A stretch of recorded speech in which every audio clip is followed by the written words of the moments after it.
Resulta ser, como les empezamos la sesión, que el gran problema es que todavía sigue habiendo muertes, aunque estas muertes en estos años, en el 2007, en comparación con el 2018, han ido disminuyendo, y esto se debió, lo cita la bibliografía, que el COVID nos ayudó, en cierta forma, a mejorar nuestros hábitos de limpieza. ¿Por qué? Porque nos obligó al lavado frecuente de manos, nos obligó a desinfectarnos con alcohol, ahora sí que buscar una forma de desinfección, tener la limpieza más frecuente del lugar donde habitamos o del lugar donde estábamos viviendo, y pues aún así hasta el distanciamiento social nos obligó a comer en lugares un poquito más limpios, mejorando nuestra forma de convivencia. Entonces, vean la diferencia entre el año 2018 a 2021, cómo bajaron la frecuencia de las diarreas. Sin embargo, los factores de riesgo no los hemos logrado modificar. Los factores de riesgo sean por cuestiones sociales, políticas, culturales, no las hemos logrado cambiar. Aún nosotros en una zona urbana tenemos el riesgo de no tener, por ejemplo, un equilibrio en la infraestructura sanitaria, porque hay falta de recursos, tan solo, por ejemplo, en el primer nivel de atención no tenemos a veces suero vida oral para el tratamiento de una deshidratación leve a moderada. Entonces ahí ya tenemos un desabasto en la infraestructura sanitaria, tan solo por ahí. Acceso a agua potable, empezamos a tener problemas, ya nos están cambiando el agua, aún en zona urbana. Ahora imagínense en una zona rural, la zona, recientemente cuando empezaron las sequías, la zona de Hidalgo se estaba quejando, o la zona norte del país se estaba quejando del acceso de agua. Hacia eso le agregamos que algunas viviendas en la zona rural o marginal todavía el piso es de tierra, pues esos factores de riesgo siguen estando constantes para desarrollar infecciones. Ahora, veamos, por grupo de edad, vean cómo la presentación es todavía en niños, pero el grupo de edad que ahora está empezando a tener mayor frecuencia de infecciones diarreicas es de los 22 a los 44 años.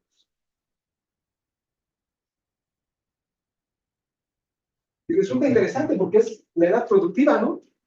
Eso significaría que ahorita ustedes, yo ya no, estoy fuera de ese rango de edad. Por lo menos tuvieron diarrea una vez este año. ¿Sí fue cierto? Sí. Ahora nos cuenten su experiencia. ¿Por qué? ¿Cómo la clasificó? Nada más digamos, viral, bacteriana, parasitaria, o no fue infecciosa. Transgresión alimentaria. Excelente. ¿Por qué? Porque la semiología es la que nos va a ayudar a evitar el uso de antibióticos de forma irracional. Y la semiología nos puede orientar al paciente a identificar la transgresión alimentaria, que es el paciente va con nosotros y me dice, yo tengo diarrea. Y yo hice más de 4 veces en estas 5 horas. Me siento inflamado con gases. Y uno piensa, dale sulfas, que se vaya. Pero hay que buscar la razón del por qué tuvo la diarrea. Si es el primer evento, ¿ok? Entonces, esa es la parte interesante, encontrar realmente la causa. Esa es la parte interesante. Ahora, volvemos a la edad, 22 a 44. Entonces, estamos hablando, ahí no dicen nada más mujeres, hablamos del grupo de edad. Entonces, ¿qué está pasando? Que nuestro sistema de saneamiento básico, aún en una zona urbana, no es bueno. No tengo acceso al lavado frecuente de manos. Donde ande me tendría que lavar las manos. Para comer me tendría que lavar las manos. No lo estoy teniendo. Entonces sigo teniendo el mismo problema. Afortunadamente, esta es una tabla comparativa del número de defunciones. ¿Dónde se ha logrado disminuir? Si nos fijamos, si se alcanza a ver un poquito, en el 2013 todavía estábamos hablando de 9,000 muertes en niños. Para el 2018 bajó a 3,000. Es significativa la disminución de muerte por diarrea. Pero ahora veamos otro punto. Empecemos por el grupo de edad que hablamos que es de 40. Ven cómo a partir de los 40 empieza a elevarse el riesgo de muerte por diarrea. Disminuyó en 1, pero aquí empieza a aumentar en comparación con los años pasados. Vean, en el 2000, en el total, bueno, aquí ya lo vi mal, ¿verdad? Entonces, sí, Comparándolo, por ejemplo, vean, en los 70 a 79 años, 377 muertes en comparación de 328. De 65 a, 40, a 69, de 196 a 245. ¿Por qué? Pues por las comorbilidades. Entonces, ahí es donde nosotros tenemos que educar al paciente para identificar los datos de alarma y a la vez estar al pendiente de las complicaciones que puede tener por las comorbilidades. Ahora, las comorbilidades están presentando a edades más jóvenes. Tenemos pacientes diabéticos y hipertensos desde los 40 años, por antecedente de tabaquismo. Entonces, son factores de riesgo que nos van a llevar a complicaciones. Bueno, vamos a recordar un poquito, me van a ayudar, por favor. Vamos a recordar un poquito lo que teníamos, lo que es en sí el sistema digestivo en cuanto a, a su fisiología. El aparato digestivo encargado de la absorción, la parte del aparato digestivo encargado de la absorción es el intestino delgado, junto con el intestino grueso. Si nosotros consideramos que en la dieta normal tomamos 2 litros de agua, que ese es el deber ser, lo mezclamos con cada una de las partes que componen el aparato digestivo y que secretan su contenido a la luz intestinal. Por ejemplo, en la boca, aproximadamente al día se produce 1 litro de saliva, el jugo gástrico produce 2 litros, la bilis 1 litro, dependiendo del tipo de alimento que consumamos, el jugo pancreático 2 litros al día y los jugos gastrointestinales 1 litro. Estamos hablando que en total al día son aproximadamente 9 litros de líquido que se mueve en el intestino. De esos 9 litros, de 3 a 5 se reabsorben en el yeyuno. De 2 a 4 litros en el íleon y solamente el colon ascendente, transverso y parte del descendente absorben 1.2 litros. El colon solamente va a secretar cuando vamos al baño, excretamos solamente de 100 a 200 mililitros. La diarrea sucede que si en algún momento se rompe este equilibrio en el intestino delgado con el yeyuno, por ejemplo, no absorbe lo suficiente y va demasiada agua al colon, el colon no tiene la capacidad de absorber tanto líquido y lo va a dejar salir. Entonces vamos a tener facilidad de la diarrea. Bien. Recordando un poco la anatomía y la diferencia entre el intestino delgado y el intestino grueso. El intestino delgado tiene pliegues que son circulares en comparación con el intestino grueso que son semilunares. El intestino grueso por eso tiene o forma las ausas porque son más gruesas, debido a que normalmente en comparación del intestino delgado tiene las vellosidades que son como forma de dedos o digitales y el intestino grueso no tiene esas estructuras, está más formada por las criptas del Leber. Ahora, las dos comparten una capa muscular longitudinal que hace la de empujar al bolo. Una capa circular muscular que hace la de mezcla de los líquidos, secretados por cada parte, por ejemplo, los líquidos pancreáticos, los jugos gástricos, con el alimento. Hacen el efecto de mezcla. Tenemos la submucosa, en la cual vamos a encontrar la vasculatura arterial venosa. Vamos a tener una muscular de la mucosa, que nos va a dar la capacidad de tener el movimiento de estas vellosidades. Y después tenemos propiamente la mucosa. La mucosa es un tejido altamente especializado en la absorción. Está compuesto por lo que es la lámina propia, en la cual vamos a encontrar, por ejemplo, nódulos linfoides, que son las famosísimas placas de Peyer. ¿Se acuerdan? Son aquellas que nos defienden. Tienen células plasmáticas que se encargan de identificar los antígenos para después producir anticuerpos.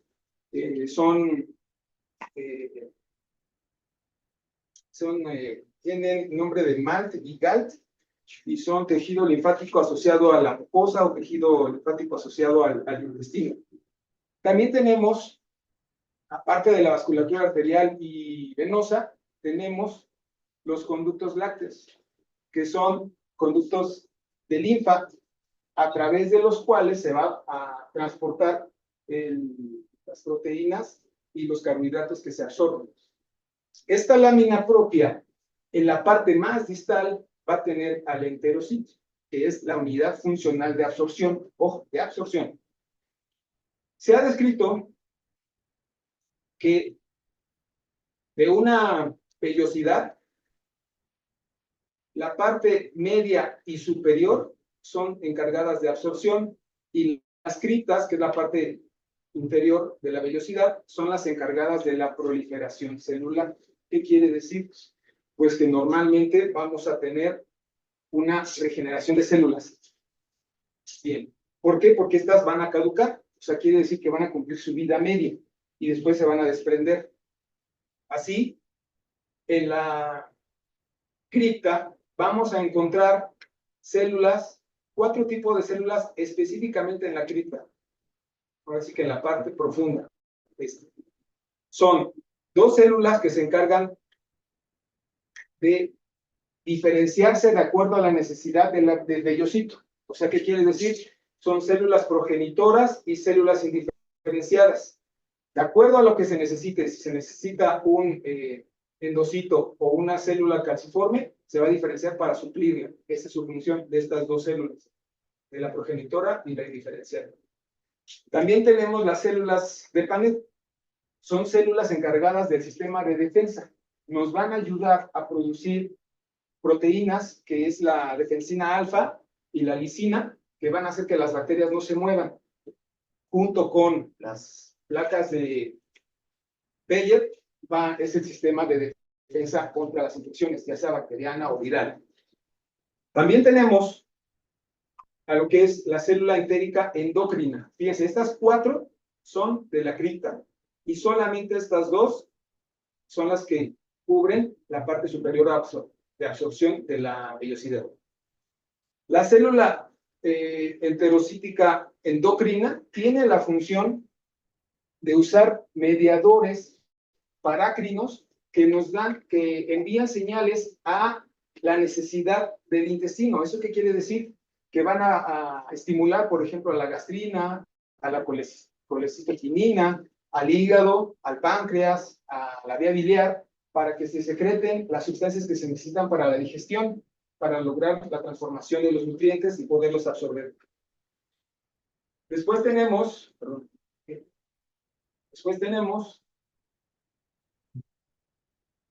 a la célula calciforme. Su función de esta es producir moco. Moco para permitir el flujo del quimo y para que se revuelva. Nos ayuda a los procesos de digestión en esa parte. Y propiamente el endocito, que tiene microvellosidades, que la función es básicamente la absorción. En comparación con el intestino grueso, solamente hay una que no está. ¿Y cuál creen que es? La de Paneth no está en la histología del cáncer de colon. Ahora, eso es un paréntesis.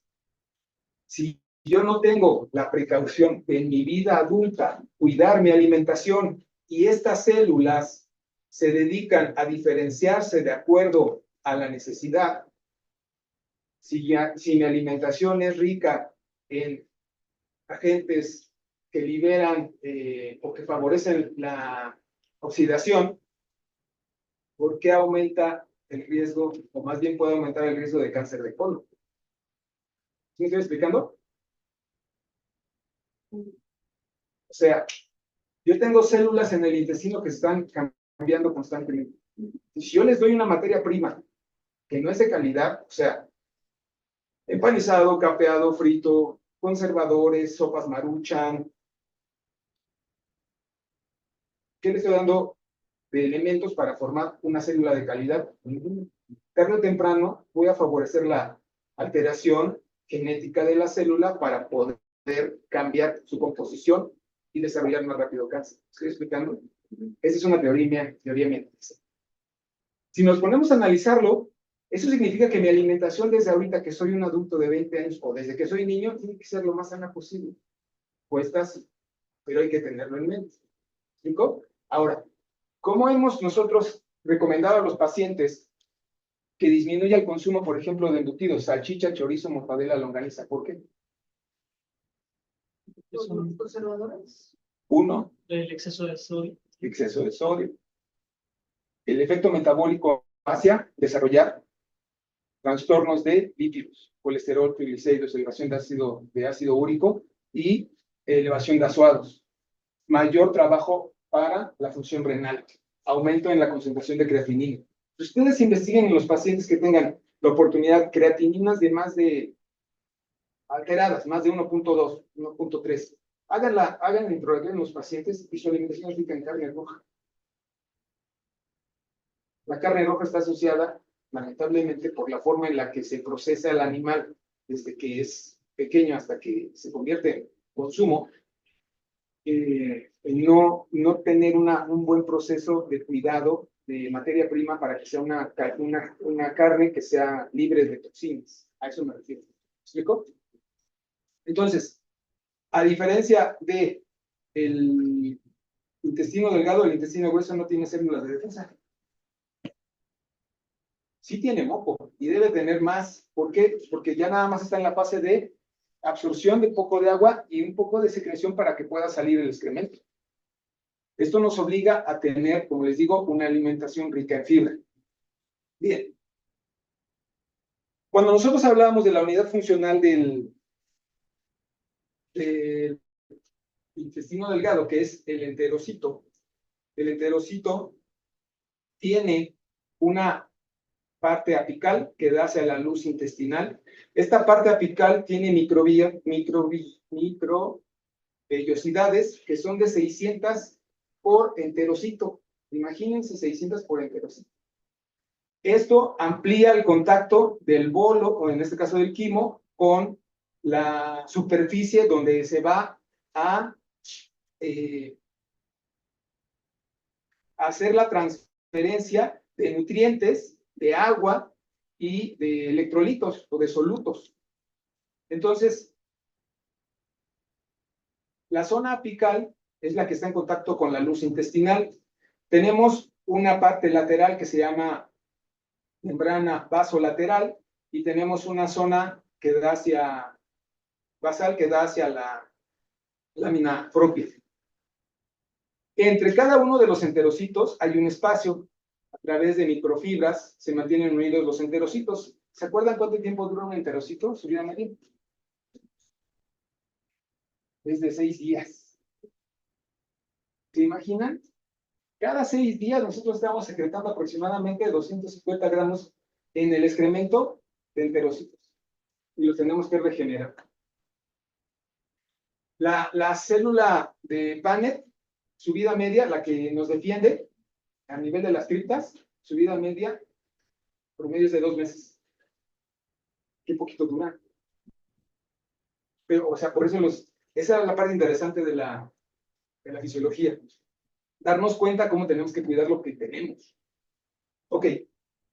Una vez que sabemos que tenemos microfibras que nos dan el enlace entre los enterocitos, a través de estos espacios el agua va a pasar transmembrana o en estos canales entre el enterocito. Principalmente el elemento que pasa a través de estos canales es el cloro, principalmente en la cripta.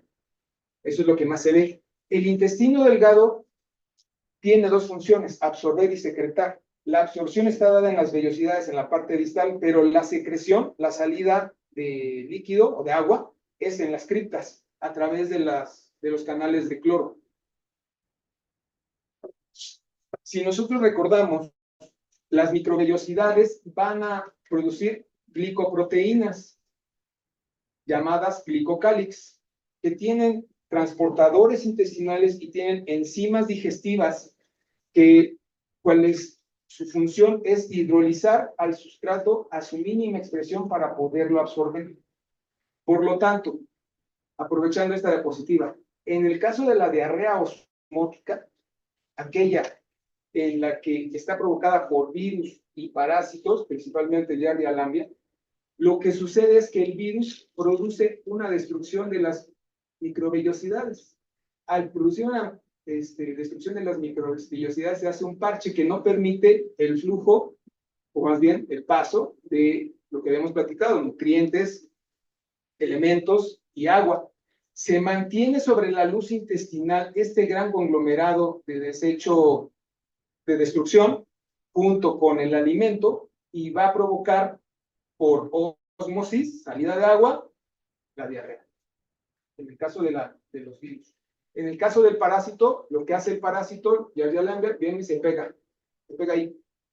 No destruye al enterocito, sino nada más se queda ahí a estorbar, a vivir. Y también por eso nos va a producir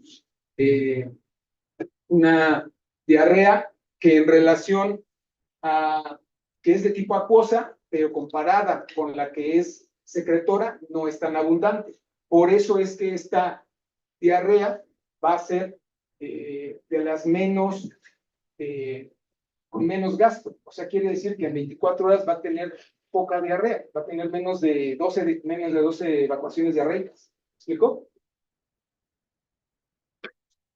En el caso de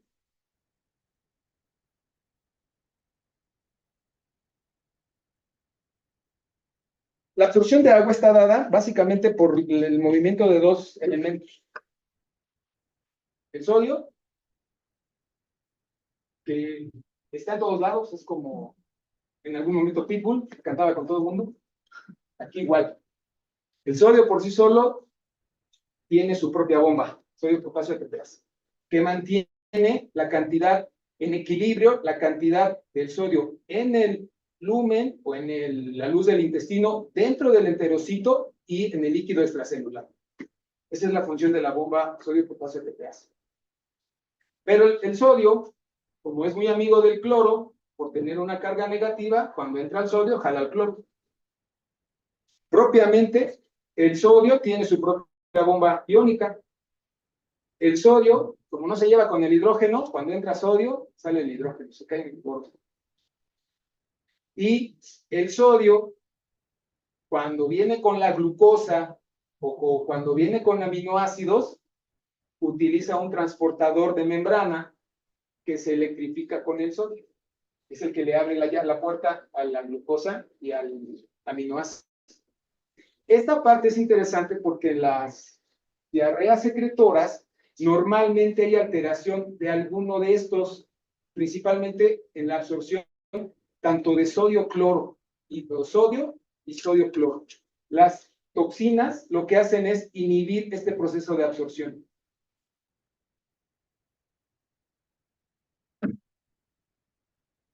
Esto es a nivel del intestino, a nivel del epitelio intestinal, quedamos que es en la parte distal de las vellosidades. Y después viene en las criptas el movimiento del cloro. Normalmente el cloro y el sodio entran al enterocito, pero por las bombas sodio-potasio ATPasa, el sodio no se sale, sino que se queda adentro y vuelve a regresar al espacio extracelular. Pero el cloro, como en ese momento ya se enojaron, pues se sale de la célula. Pero el momento de salir de la célula no se va sola. Me dice, pues también voy, pero con mis amigas, con el agua. Y entonces aquí tenemos las diarreas provocadas por estimulación del sistema cloro. Esta afección también se ve en las diarreas secretoras. Ahorita lo vamos a ver más adelante. Bueno, ¿vamos bien? ¿Dudas? ¿Cómo define la guía de práctica clínica la diarrea? Nos dice, bueno, si hace más de 3 veces al día, agua, o se sueltas, ya. Pero ahí no nos dice, pues sí, es una diarrea que requiere un manejo. La vamos a clasificar en aguda cuando es menos de 14 días, la vamos a clasificar en crónica cuando es más de 14 días, y la vamos a llamar disentérica cuando hay sangre. Entonces, a veces en los diagnósticos, sobre todo en los servicios de urgencias, nos mandan notas médicas donde nos ponen enfermedad diarreica aguda. Ok, es una generalidad, no me estás diciendo nada. Pero en el manejo, me ponen metronidazol, ciprofloxacino y amikacina. De verdad, ¿eh? Entonces, eso es lo que no tenemos que hacer. Es a donde tenemos que llegar, a no llegar a hacer eso. Hablábamos al principio de la sesión que el 10% de las diarreas son no infecciosas. Bueno, aquí yo lo pongo entre comillas. ¿Cuántas veces de nosotros nos invitan a comer a una fiesta, a un buffet? Y por lo menos al tercer día estamos haciendo. ¿Por qué? Porque mezclamos alimentos que muchas de las veces hacen un efecto de síndrome colon-irritable. Que eso es algo que en el adulto tenemos que empezar a habituar, a identificar y a poner en el radar al paciente. ¿Cuántos de nosotros abusamos de la leche? Ah, porque está bien fría, fresca y me quita la sed. Pero si aparte de la leche consumo queso, crema, yogur, empanizado, capeado, frito, frijol, brócoli, calabaza, lenteja, mango, sandía, ¿qué hacen todos esos alimentos? Fermentación, inflamación, distensión, gas. ¿Me explico? Por eso es importante que nosotros ubiquemos al paciente en cuáles son sus hábitos alimenticios para poder identificar si este padecimiento es infeccioso o no. Cuando no es infeccioso, puede estar provocado por fármacos. ¿Cuál de los fármacos del tratamiento del paciente diabético produce diarrea osmótica? Metformina es uno. Otro que ya no usamos tanto, que provocaba diarrea chaleco. Ya no se usa tanto. Los analgésicos. Acarbosa. La carbosa, inhibidor de la absorción de carbohidratos de la luz intestinal. Es una diarrea osmótica. Pero si yo lo sé ahora, tenemos uno nuevo, la liraglutida, las plumas, para el paciente del control diabético obeso. De acuerdo a la dosis me puede provocar diarrea secundaria. Y se lo tengo que explicar al paciente. Doctor, tengo diarrea. Diarrea me lo definen como más de 3 evacuaciones en un día líquido. ¿Es problema? Voy a ver sí o no es problema. Vamos a ver.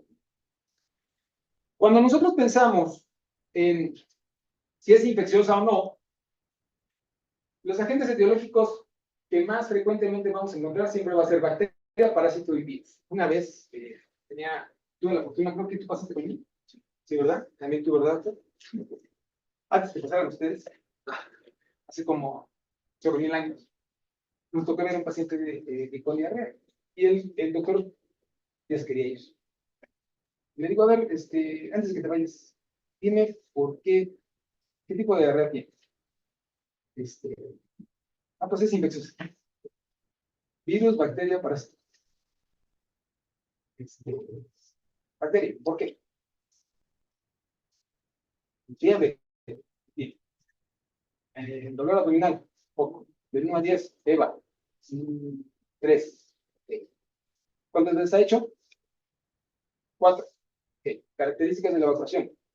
Amarillo, transparente. ¿Náusea? No. ¿Vómito? No. Te hace pensar que es bacteriano.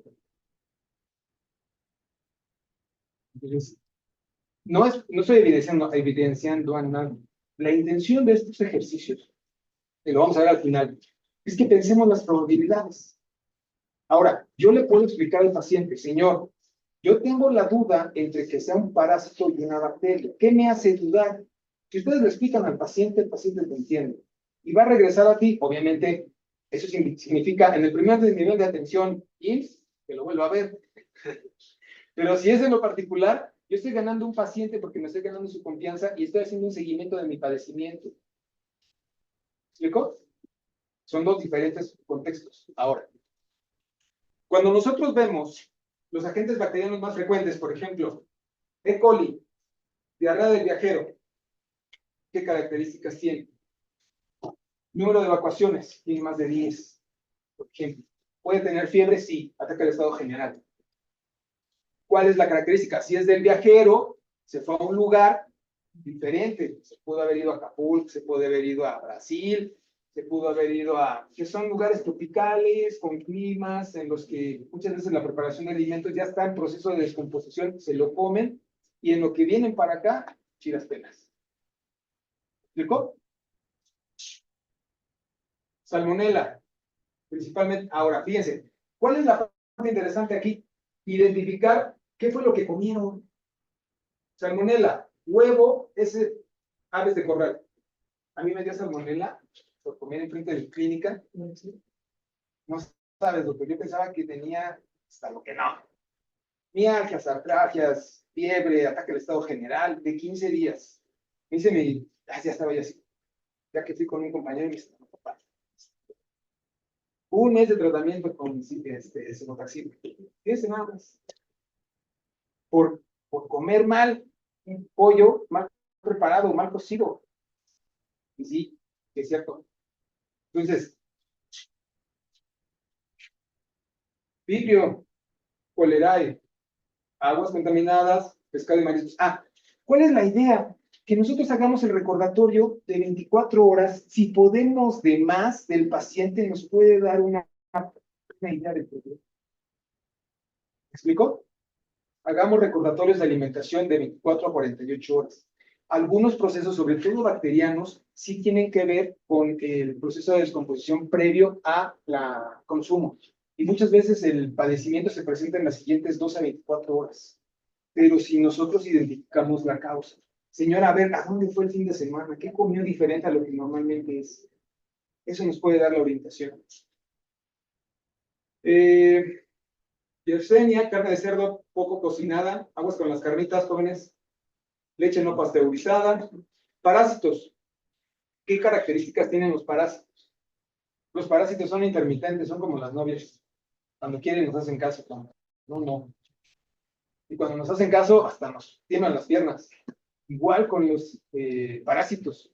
Los parásitos normalmente nos pueden provocar pujo, tenesmo, distensión abdominal, eructo. Igual, experiencia propia. Me fui a comer unos tacos a un lado de mi clínica. Les puse salsa.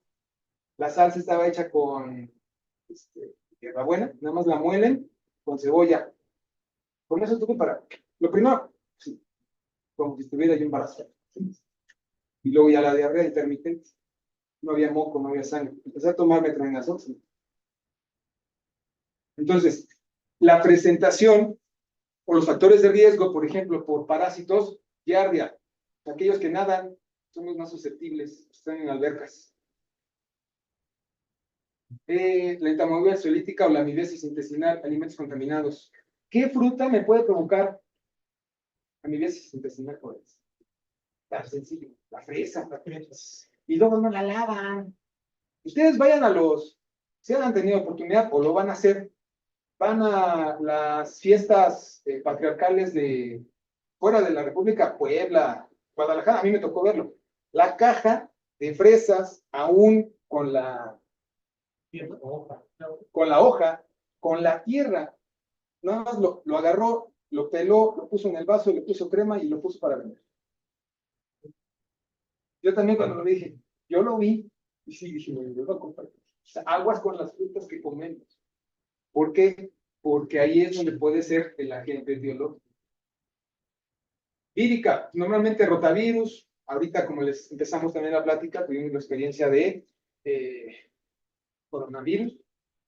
Ahora tuvimos también, a principios de año, un crecimiento de diarreas por enterovirus. Entonces, las presentaciones víricas por lo regular tienden a tener una fiebre leve, un poquito de ataque del estado general, puede haber rinorrea, cuadro de coriza, se acompañan de evacuaciones diarreicas de no más de 7, menos de 10 al día, y se autolimita 3 días. ¿Ok? En las patologías que no son infecciosas, el primer lugar es el síndrome de colon irritable.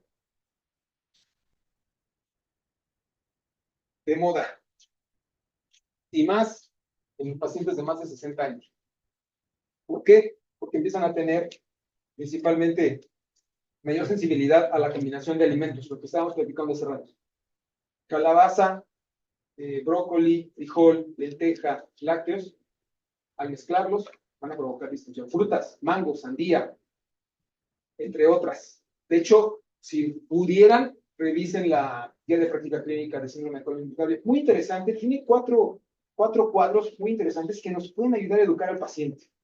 ¿Por qué? Porque tenemos que educarlo y decirle, aquí hay una lista de alimentos donde dice, alimentos no recomendados en el síndrome del colon irritable. Y yo, en vez de decirle, no lo coma, díganle, al día puede comer solo una de estas cosas, pero no puede comer nada de lo demás. Porque si las combinamos, tenemos un efecto irritable del colon. ¿Y cómo se produce un efecto irritable del colon? Distensión del ritmo de la evacuaciones disminuidas de consistencia. Y ahí es cuando nos apoyamos de la escala de Bristol. ¿Se acuerdan? Las características de las S. ¿Cuántos niveles son? 7. ¿Cuál es el normal? ¿Hasta qué número es normal?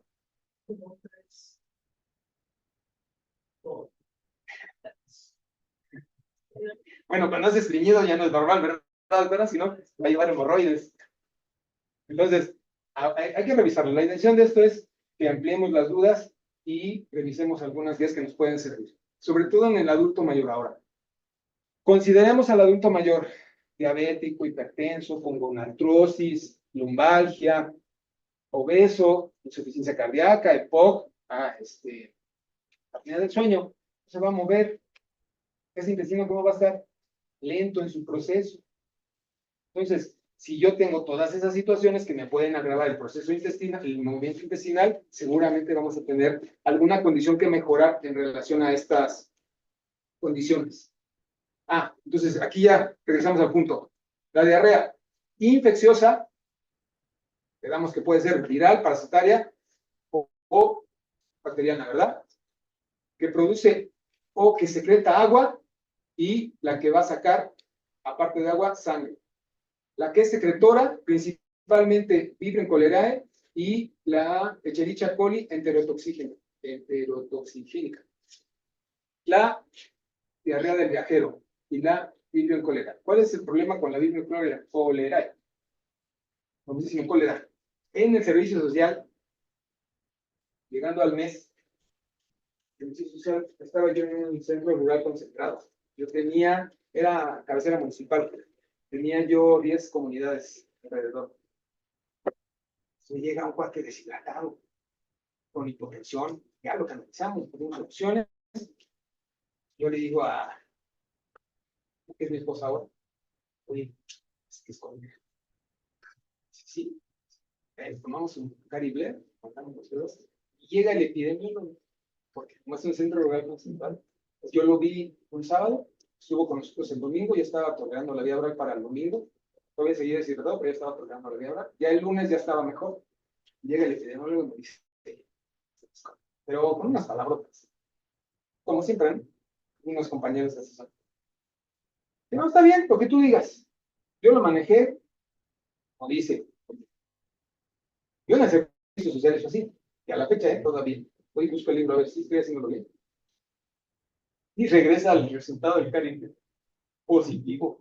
Y ahí nos ven, no nada más a nosotros nos pusieron a hacer el cerco epidemiológico, sino a él. Entonces, toda la semana estuvimos recorriendo todo el pueblo, descontaminando pozos, dando tabletas de cloro, dando el seguimiento epidemiológico.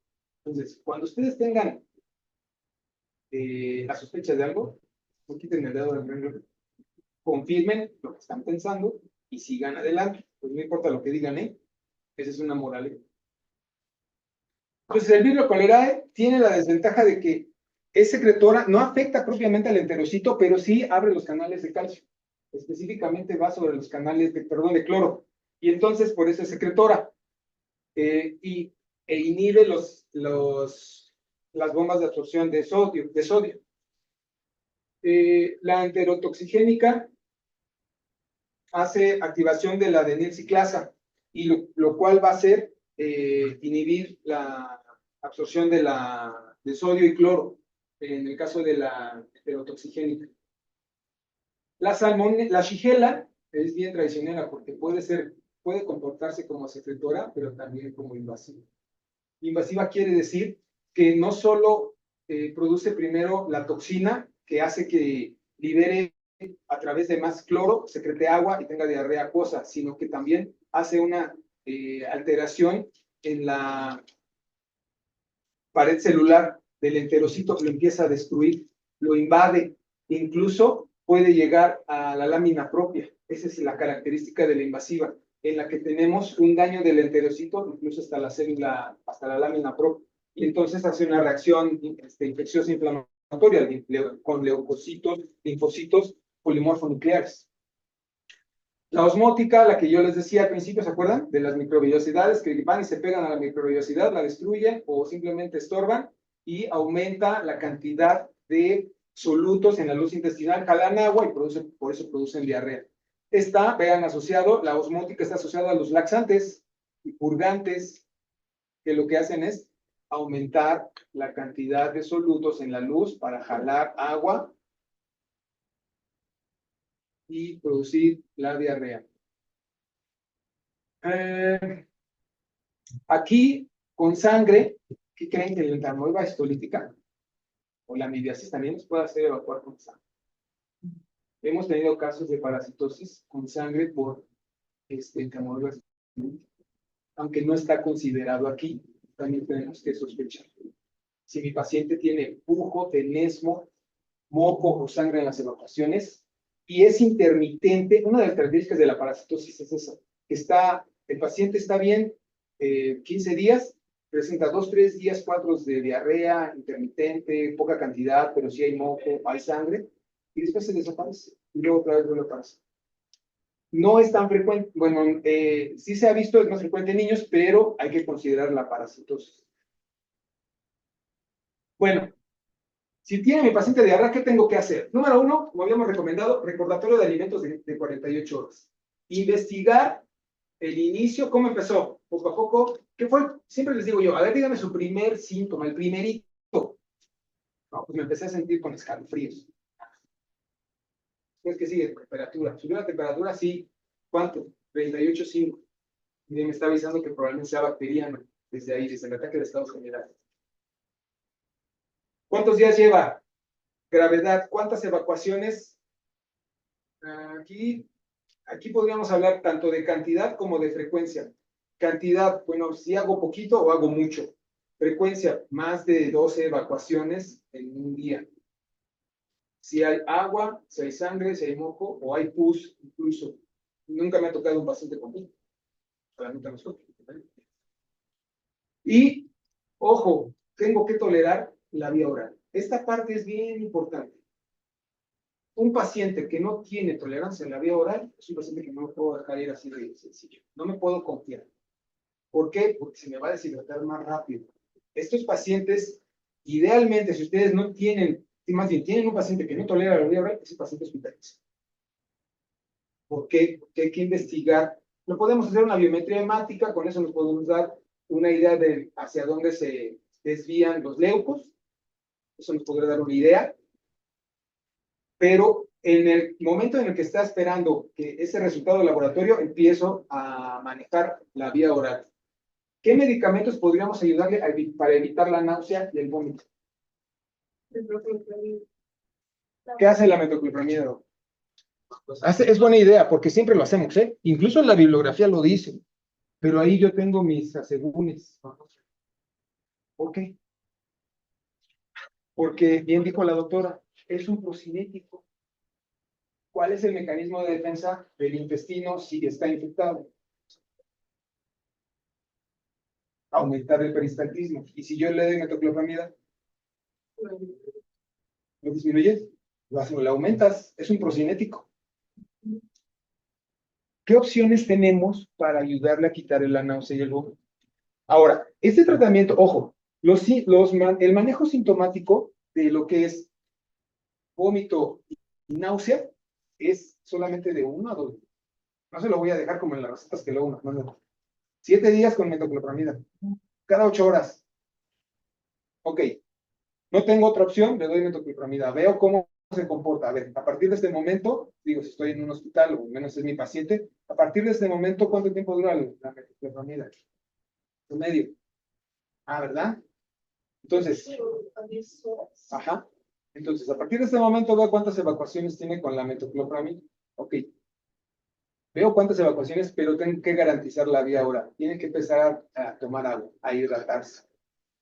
Si no logro hidratarlo, es un paciente que, ojo, lo tengo que probablemente hospitalizar. Una opción es el difenidrol para controlar la náusea. Dramamine, no tanto. Es que lo revisé. Con dancetrón sí, pero es muy bueno. Entonces, a la opción del paciente. Algo cercano, fácil acceso, rápido en su efecto. En una hora, quitas la náusea. Es una opción. Ojo, hay que revisarlo. La intención de esto es generar oportunidades y que ustedes lo confirmen. Yo les puedo venir a decir la misa, pero vayan a confirmarlo, por favor. Si yo veo que mi paciente tolera la vía oral, casi estoy seguro que no va a tener poliguria, ni va a tener sed, ni va a tener mareos, ni cambio del estado de hidratación. Casi. Ojo, ¿eh? Eso es algo que es bien importante. O sea, en la anamnesis yo tengo que estar seguro, tengo que investigar probablemente la etiología y qué tanto está deshidratado. ¿Sí? Puedo preguntar si hay meteorismo, flatulencia, e incluso la uresis. ¿Cuántas veces ha orinado? ¿Cómo está orinando? ¿Claro o oscuro? Porque eso nos puede hablar también de hipovolemia, ¿no? De la exploración física, ¿qué nos dice la guía? La guía nos dice, búscame a ese paciente, por favor, que esté deshidratado y clasifícalo. Leve, moderado o severo. ¿Qué voy a tomar en cuenta para saber si está deshidratado? El estado general, los ojos, las conjuntivas, la coloración, las mucosas, si están secas o no, la presencia de sed, la turgencia de la piel. ¿Dónde busco la turgencia de la piel en un adulto?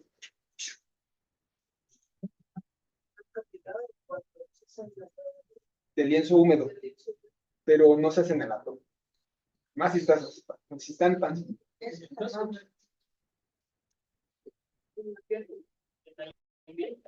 Bien, el muslo, no, aquí, y aquí.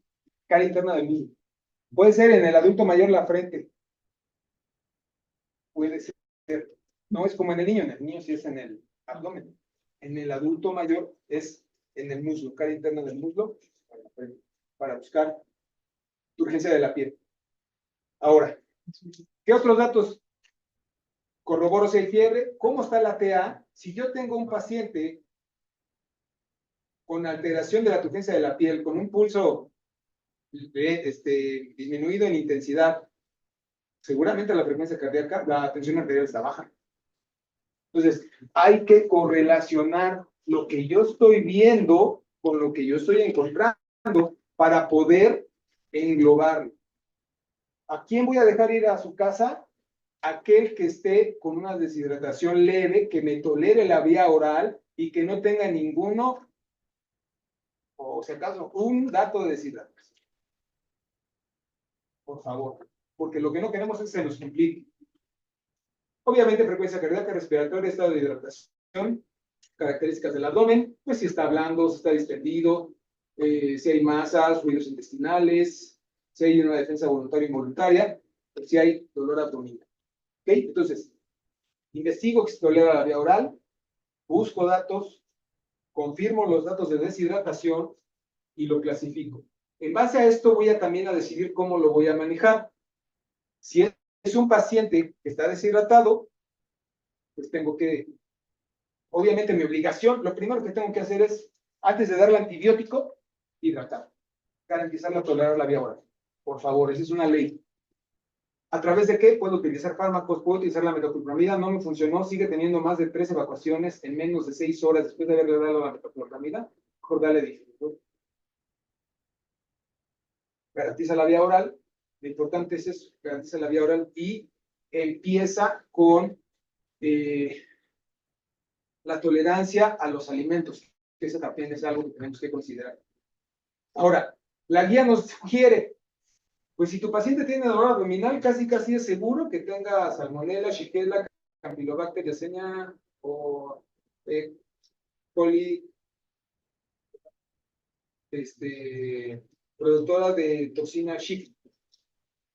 Bueno, así como que así es una cuestión está medio complicada, ¿no? Digo, no sirve, pero imagínense, ¿a poco un paciente nada más viene con fiebre? O nada más viene con dolor abdominal persistente y fiebre. Pues no, viene con varias cosas. Pero tomando en cuenta el recordatorio de días previos, nos puede dar una idea. ¿Le puedo pedir estudios? Sí. Digo, si tu paciente está en una deshidratación moderada a severa, pues ese paciente lo voy a hospitalizar y le tengo que pedir una biometría hemática, seguramente para confirmar la fase aguda de proceso inflamatorio intestinal. Obviamente tengo que evaluar los electrolitos o de potasio cloro, valoramos la glucosa, evaluamos la función renal para que no nos llegue a una insuficiencia renal por deshidratación. Podemos pedir un frotis de las evacuaciones buscando leucocitos para procesos bacterianos o a veces también parásitos, más bien huevecillos para identificación de parásitos. Esto de la diarrea tenemos que preguntar si eso ya le había pasado antes. ¿Es la primera vez que le pasa en su vida? Le había pasado antes, porque muchas de las veces los pacientes tienen memoria selectiva. Entonces no se acuerdan que ya les dio diarrea hace un mes. O tiene diarreas casi cada 20 días. O no lo quieren decir. Y tendríamos que sospechar de pacientes con VIH. Es uno de los síntomas. Ahora, ¿a quién le voy a pedir un coprocultivo? Coproparasitoscópico o coprocultivo. Aquellos pacientes que tienen más de 10 días de diarrea. VIH positivos, hombres homosexuales activos, inmunodeprimidos. Esto no es tan frecuente, esto yo lo puse de más, solamente para que se den una idea. ¿Cuándo pido una coproparasitoscópico? Esa es una de las condiciones como diagnóstico diferencial del síndrome de colon irritable. Mi paciente tiene diarreas intermitentes. Ha tenido 3 meses con diarreas. Las diarreas se presentan con 4 evacuaciones al día, son líquidas, no tienen presentación de horario, no hay fiebre, no hay vómito, solamente hay distorsión abdominal y de repente tiene diarrea. Ha tratado de modificar la dieta mediante la que propone la guía de práctica clínica y mi paciente no mejora. Entonces a él le voy a pedir coproparasitoscópico y le voy a pedir sangre oculta en heces. Sangre oculta en heces me sirve para buscar básicamente una alteración anatómica del colon, buscando pólipos, divertículos, a veces en conjunto con el parasitoscópico, pues una causa parasitaria, ¿no? Obviamente, que sería en el primer nivel los de más fácil acceso. Ahora, la guía de práctica clínica nos dice, si es viral, las heces no van a tener sangre, es una enfermedad leve, normalmente no tiene fiebre, no se necesitan hacer estudios, básicamente, loperamida. A ver, tiene vómito y diarrea, tiene vómito y náusea, y hace más de 7 veces en un día. ¿Le puedo dar metoclopramida y loperamida? ¿Sí o no? ¿Por qué? Es que recomiendan que si tienes una gastroenteritis viral, hay algo dentro de tu cuerpo que está haciendo daño y tu cuerpo es responsable. Entonces, si tú utilizas esos dos medicamentos, es algo coloquialmente llamado taponamiento, que a lo mejor no es correcto, pero la idea es que la loperamida lo único que va a hacer es hacer una detención del movimiento intestinal y todo lo que quieras expulsar únicamente va a meterlo. Se va a mantener ahí y puede hacer un proceso de mayor inflamación. Es válido, muy bien lo que dices, pero desde el punto de vista farmacológico. Bueno, se inhiben, solamente porque uno es científico y otro pues lo va a tomar. Vas a gastar dinero. No le puedes dar metoclopramida junto con loperamida. Le das uno, le das otro. ¿Qué te preocupa? Yo pienso siempre que me garantice la tolerancia a la vía oral. La loperamida, dice, ay, pues que, pobrecito, ¿qué hacen nuestras mamás? Tómate el pepto. Pepto también ayuda. Sí, es cierto, el bismuto, a final de cuentas, nos puede disminuir la frecuencia de cantidades de veces. Es más útil en la intoxicación alimentaria. ¿Ok? Toxinas preformadas. Vean, 16 horas después de haber consumido lo que le hizo daño, puede presentar cuadro clínico de diarrea. Aquí se asocia a que varias personas lo presentaron. Normalmente el tratamiento es clínico y como tal dicen, nada más edúcalo. O sea, dale medidas higiénico-dietéticas, que ahorita vamos a hablar de ellas. Ok. Entonces, perla. ¿Y paciente está deshidratado con la diarrea? ¿Sí o no? Aún no está deshidratado. Ya gané. Ahora, y segunda perla. La etiología, ¿cuál es? Virus, bacteria, parásito, de acuerdo a la semiología. Mi paciente tiene diarrea moderada, el tratamiento es oral, de rehidratación. El tratamiento de rehidratación es oral, el tratamiento es sintomático y empírico. Fíjense esta palabrota, ¿eh? O sea, ¿qué quiere decir? Atiéndale al precio. Haz una buena semiología y trata de encontrar qué lo provoca. Eso quiere decir empírico. Y que no utilicemos metronidazol, ciprofloxacino y amicacina al mismo tiempo. Porque no les puse la nota, se me hizo mala onda. Pero sí tengo la receta en foto. Que nos ponen eso, amicacina para una diarrea. Y el oído es una señora de 70 años. Y la función renal, amicacina. Entonces no hagamos eso, por favor. Y nos dice, lo vas a hidratar, garantiza que tome suero vida oral. Necesitamos que en las primeras 4 horas tome de 2 litros. Yo aquí lo dejo en 2,5 litros. Y si no tolera la vía oral, tienes que empezarlo a manejar con solución salina y Ringer lactato. Y si es severa, ¿qué esperas? Tienes que mandarlo al hospital, ¿no? Ahora, suero vida oral. Si nosotros lo comparamos, ¿qué dicen nuestros pacientes cuando llegan? Ya me tomé 2 Gatorades.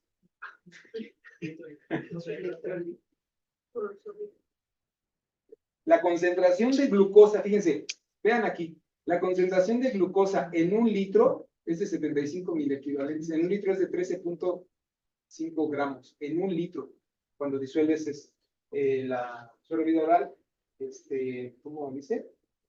De baja osmolaridad.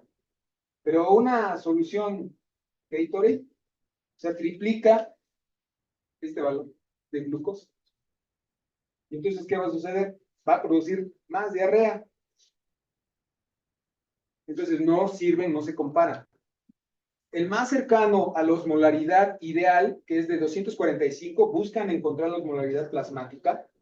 Es menos que la osmolaridad plasmática para que por gradiente fácilmente sea absorbido. Por eso es que se hace con baja osmolaridad. Esa es la intención. Ese fue lo que decía, sí. Se me olvidó. Baja osmolaridad. Después del alemán. Ahorita me acuerdo. Y actualmente para venta civil, si no contamos con vida suero, algo que se asemeje, o sea, Fíjate que hay una. Sí, sí. El agua de avena o agua de arroz. Ya me acordé. Es- Sí, pero hay dos opciones. El más cercano a la osmolaridad, era lo que iba a decir. El que se ha demostrado que es más cercano a la osmolaridad recomendada es el Pedialit, el de niño. Ese sí, ese. Y la otra es, algunas bibliografías te recomiendan que pongas 6 cucharas de glucosa en 1 litro de agua y una de sal. Lo mezcles y que esa es lo más cercano a. Ahora, ¿sabes por qué lo preguntas? Porque no hay. Sinceramente, no hay. Lo tienes que mandar a comprar. Cuando esto tiene que estar disponible en el stock de cualquier centro de salud, desde el primer nivel de atención al tercero, y no lo hay. ¿Cómo? Ay, Diosito. Ay, sí. Sí, es una realidad. Entonces, ¿cómo terminamos solucionando esto? Canalizándolo. O sea, sí, en serio, no, canalizándolo, de ponerle una solución salina o un Hartmann, de lo que no quisiéramos, ¿verdad? Ok, por un lado, tengo que hidratarlo a través de suero vida oral o a través de soluciones. La otra parte importante, la nutrición. Tengo que decirle a mi paciente que necesitamos lograr que el intestino repose, que el intestino se haga más lento para reducir el volumen fecal y recuperar la dieta adecuada para otra vez absorber nutrientes. ¿Cómo lo vamos a lograr? Ojo aquí. Tengo que decirle que no puede comer. Si yo no le digo eso, esa diarrea no se va a parar. O sea, ¿qué quiere decir? Señor, tiene prohibido la leche, o sea, la leche entera. Tiene prohibida la leche entera. Puede consumir leche sin lactosa. Lo pongo entre comillas. ¿Cuáles frutas no puede comer? Sandía, mango. Son las dos que de plano no pueden comer. ¿Cuáles sí? Plátano, manzana, pera. Aguas, infusiones o tés, caldos sí los puede comer. Miel, pan, idealmente tiene que ser aquellos que son integrales o galletas marías. Carnes, idealmente la blanca, pescado, pollo, aquí está, pescado, pollo, sin piel. Conejo, ¿han comido conejo? No lo venden. ¿Sí? ¿En el súper? ¿Cuál súper? En el súper. No, en el súper no hay todavía. Pero sí necesito yo decir al paciente que no puede comer frijol, lenteja, calabaza, brócoli, por lo menos 5 días, al igual que la leche no lo puede comer. ¿Por qué? Porque necesito enlentecer el tránsito intestinal. Entonces, recordemos siempre esta parte. Tengo que saber qué puede comer. Rehidratarse, comer y utilizar antibióticos de acuerdo a, como decía a la decisión empírica. O sea, ¿a qué pienso que es? ¿A qué le atino así? Que tiene cara de infección bacteriana, puedo utilizar ciprofloxacino, cipro, levofloxacino. Ahora, me llama mucho la atención, fíjense que en las guías de práctica clínica nos dicen una sola dosis. Hay bien los que hacen las guías, pero como que están fuera de la realidad en el campo de la acción, ¿eh? Ahí sí tengo mis dudas, porque no es suficiente muchas de las veces con una sola dosis. Ya nuestras bacterias que están en la comunidad se han hecho resistentes y más porque el paciente ya se automedica solo. Y esa es una realidad. Están durmiendo, mejor vamos a avanzar. Por agente causal, cólera, que no se les olvide, doxiciclina, 300 miligramos, dosis única. Shigellosis, cipro, ameriasis y giardiasis, metronidazol, no falla. Pero el tratamiento normal, cada 8 horas, 10 días. Giardiasis, aplicamos, fíjense. Vamos a ver si es cierto. Doctor, ayuda. ¿Sí alcanzas a leer? Ahorita ayuda a leer. Caso clínico 1. Mujer de 25 años sin antecedentes mórbidos consulta en el servicio de urgencias por cuadro de 48 horas de evolución iniciado en Acapulco.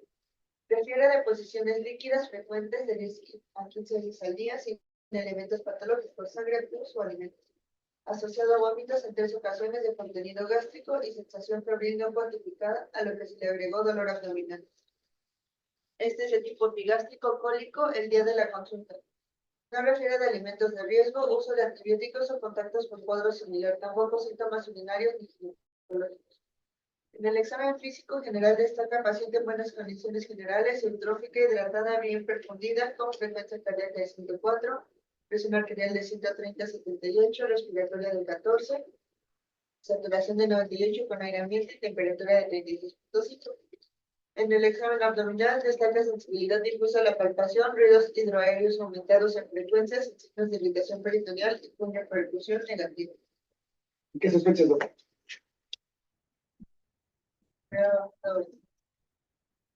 Mútica. Ok. Pero ahí te está diciendo cositas interesantes. Iniciaron en Acapulco. Ajá. Estaba viendo aquí.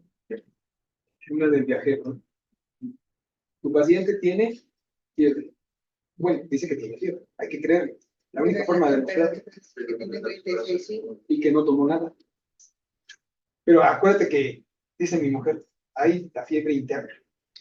Que aunque no esté descrita, yo tengo fiebre. Entonces, bueno, está bien, no tuvo fiebre. ¿Qué más? El número de evacuaciones es alto. En la osmótica son menos de 10. Entonces, como que ya es secretora, ¿no? Y pues si nos dice que es viajera, es una enterotoxina. ¿Qué le daríamos? Cipro, ¿no? Eso, ya ven, ya están hechos. Ok. Segundo cuadro, ya nos vamos al siguiente tema porque ya estoy tarde. Discúlpenme, lo he hecho aburrido, pero. 42 años. Fíjense bien. 4 días de evolución, cólicos abdominales. Se agrega evacuaciones diarreicas líquidas de color blanco, amarillento, sin moco ni sangre, de 9 a 12 al día, de forma intermitente, con olor a pescado, con náusea importante, vómito ocasional una vez por día, de contenido gástrico, con escalofrío, astenia y adinamia, con sed intensa, se automedica sulfas, sin mejoría clínica por lo que viene a valoración. El paciente lo encuentro con mucosas secas, sediento, con pulso disminuido de intensidad, con una frecuencia cardíaca de 120, respiratorio de 20, temperatura 37,8, ya con casi fiebre, TA 80-60, urgencia de la piel reducido, peristalsis aumentada, sensibilidad aumentada, peristalsis aumentada y la sensibilidad también. ¿Está deshidratado? Sí. ¿Qué grado? Dos, porque todavía está saliendo y todavía. Porque todavía el estado de conciencia no se ha modificado. Es un grado 2. ¿Este paciente es de hospital? Sí. No ha demostrado lo contrario. Hasta que yo le quite la sed.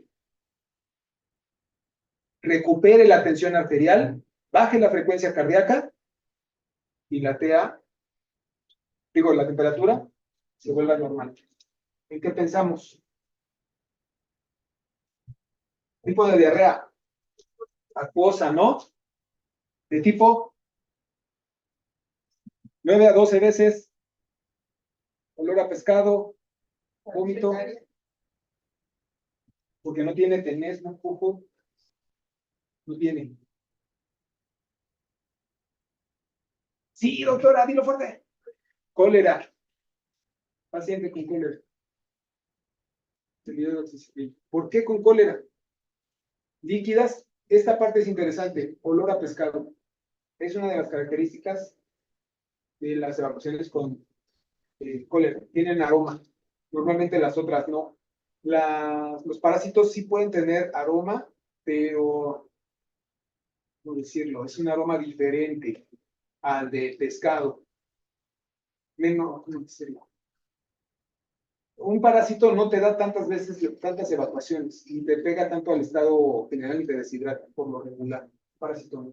Este caso es una bacteria. Y es el mismo cólera. ¿Sí? Ahora vamos al último. Y es este. 29 años. Previamente sano. 3 meses antes, presentó evacuaciones diarreicas abundantes. 3 meses antes, ¿eh? De 4 a 5 al día. Con sangre. Sin moco. Durante 7 días. 7 días estuvo así. Se autolimitó sin tratamiento. Asintomático por 2 meses. Recae con un episodio de evacuaciones diarreicas abundantes con sangre, otra vez sin moco, de 16 días de evolución. Acompañado de pujo y tenesmo con dolor abdominal, pujo y tenesmo con dolor abdominal y mejoría al defecar. tiene pérdida de peso de 6 kilos. Esta es una parasitaria. Aquí dice. Signos vitales. TDA normal, frecuencia cardíaca normal, respiratoria de 19, mucosas orales, tiene palidez de tegumentos, lo que nos hace pensar, si tiene pérdida de peso y tiene tanta sangre, seguro está anémico, ha perdido sangre. Glando depresivo se ha aumentado, timpánico a la percusión de marco cólico, doloroso, no visceromegalias. Entonces aquí sí nos hace pensar más en un parásito. Manejo metronidazol, probablemente una IBS intestinal. ¿Ok? ¿Dudas? Sí. La primera supuesta también es referente al cólera. Sí. Perdón. Amarilla, blanco, ajá. El color blanco al principio, agua de arroz, tienes razón. Y el olor a pescado. Agua de arroz, olor a pescado. Sí, ¿algo más? Por ejemplo, Doc, en el caso que nos decía el difenidral, pues se da dosis únicas, se da. Dos dosis, puedes manejarlo. La ventaja que tiene es que puede durar hasta 10 horas, hasta 12 horas, pero puedes manejarlo cada 12 horas.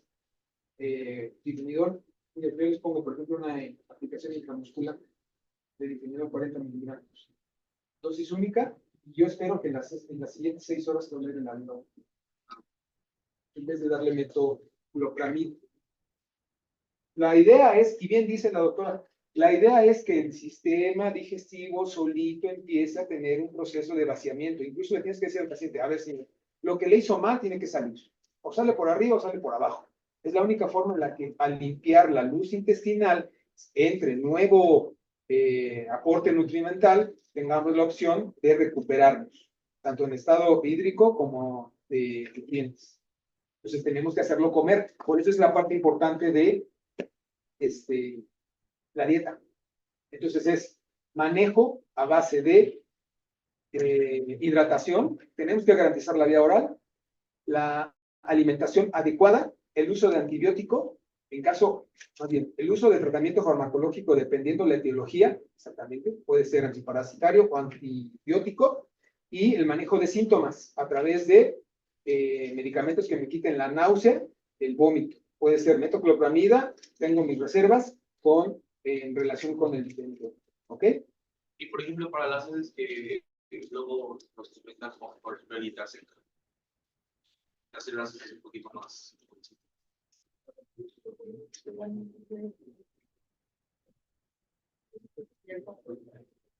Conforme a la evolución natural de la enfermedad. Algo que tenemos que aprender y tenemos que enseñar al paciente es que nada es de que me lo ponga y me lo quite. ¿Por qué? Porque acuérdense que en la historia natural de la enfermedad, el proceso de inflamación va acompañado después de un proceso de recuperación, pero ese se va a ir dando poco a poco, en la medida en que el tejido, o en este caso el órgano afectado, recupere su función. Tienes razón, o sea, podemos darle loperamida y le quito la diarrea, pero si mi paciente, por ejemplo, ¿a quién no le voy a dar loperamida?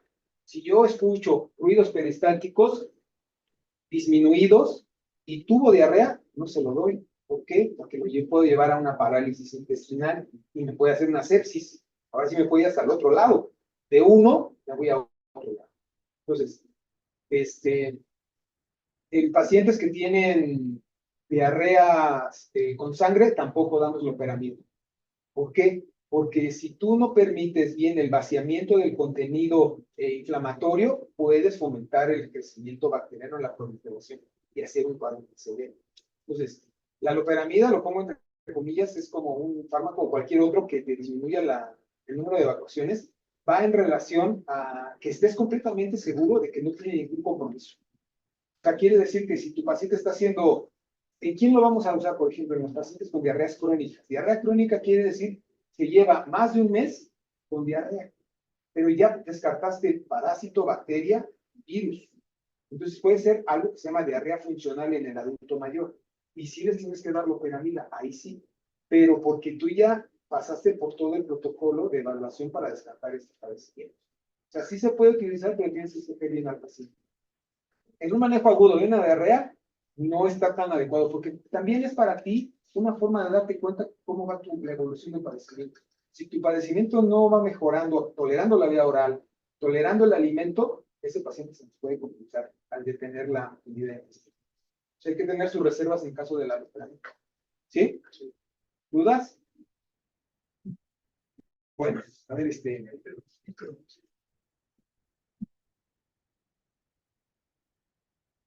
la fotografía.